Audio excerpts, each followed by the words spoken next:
advisory has set out guidelines for firms to provide proper and reasonable rest areas for outsourced workers. The recommendations, jointly developed by the Ministry of Manpower, Singapore National Employers Federation and NTUC, was launched after surveying over 200 workplaces in Singapore.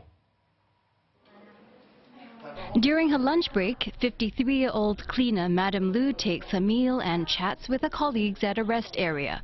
She works as an outsourced worker at IKEA. The firm has carved out rest areas for its workers, security officers and landscape maintenance workers. In Singapore, there are 77,000 of such workers, but having a designated rest area like what Madam Lu has is a privilege to some. The MOM, NTUC and Singapore National Employers Federation has jointly developed a set of recommendations to provide proper and reasonable rest areas for outsourced workers. Recommendations include providing these workers facilities to safekeep their belongings and access to drinking water. To ensure the practicality of the recommendations, the Manpower Ministry made visits to more than 200 workplaces.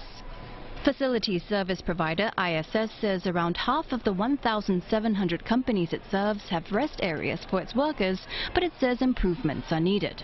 I have seen workers resting in staircases, lying on carton boxes and things like that.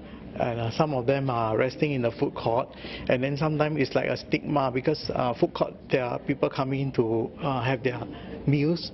They need the seat to have regular turnover, but our cleaners are occupying the space.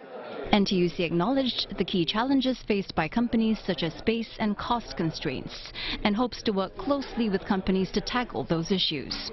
One of the greatest challenge we face is to change the mindset of building owners.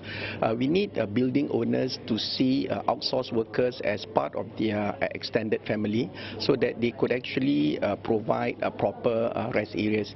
Even if they couldn't allocate a space to provide proper rest areas, we want to encourage building owners to share the rest areas that they have for their employees with these outsourced workers. The MOM says it hopes the guidelines can help push firms in the right direction to provide better working conditions for outsourced workers.